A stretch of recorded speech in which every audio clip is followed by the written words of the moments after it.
5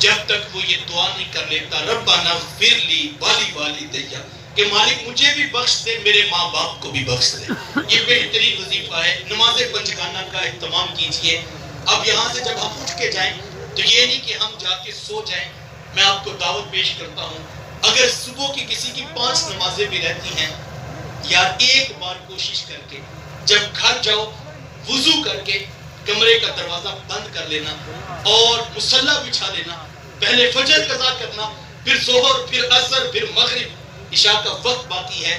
عشاء پڑھ لینے کے بعد ہاتھ جوڑ کر اس سے معافی مانگنا اور عرض کرنا مالک دیکھ آج تیرا بندہ تیری دہلیز پہ واپس پلٹ کے آیا ہے. کیا تو اپنے بندے کو معاف نہیں کرے گا؟ وہ بڑا کریم ہے وہ آنے والوں کو معاف کر دیتا ہے. کالجو کوئی کفن میں لپیٹ کے جو ہے وہ کندھوں پہ اٹھا کے لائے گا.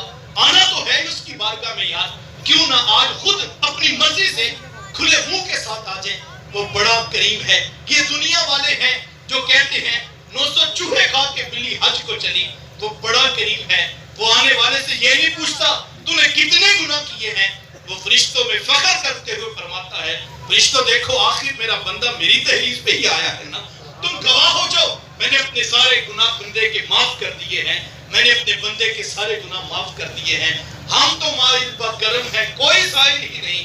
راحت دکھلائیں کسے کوئی راہ روے منزل ہی نہیں. کوئی آئے تو صحیح تہجد کے وقت کنڈا کھڑکائے تو صحیح. علماء نے لکھا ہے اس بات کی کوئی دلیل نہیں کسی کے پاس رزق ہے دولت ہے بینک بیلنس ہے ایکڑ ہے مربع ہے اس بات کی کوئی دلیل نہیں کہ وہ اس سے راضی ہے مالک. کہا کیوں یہ تو ان کو بھی دیتا ہے جو اس کی ذات کا بھی انکار کرتے ہیں.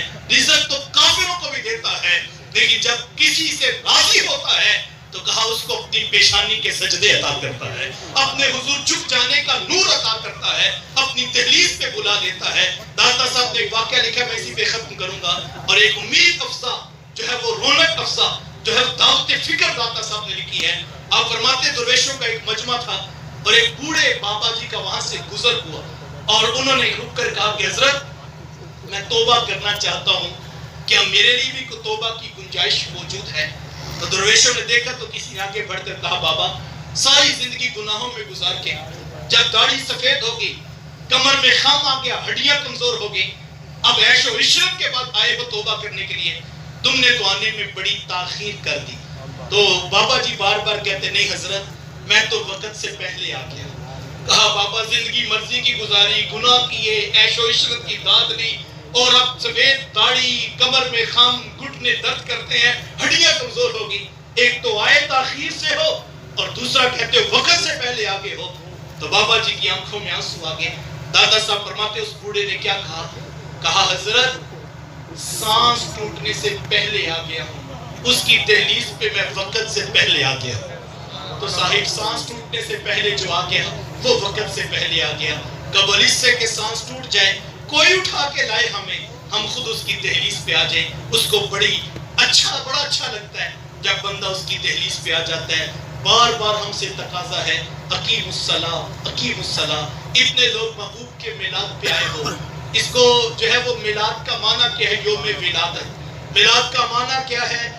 اس کو انگریزی میں ترجمہ کروں تو برتھ ڈے اور اردو میں کہوں تو سالگرہ کر لیجیے آپ. رسم دنیا بھی ہے ماحول بھی ہے. جب کسی کی طرف سالگرہ پہ جاتے ہو کوئی تحفہ تو لے کر جاتے ہو. اتنے محبوب کے میلاد پہ آئے ہو اور کوشش ہوتی ہے تحفہ وہ لے کر جائیں جو اس شخص کو بھی پسند ہو.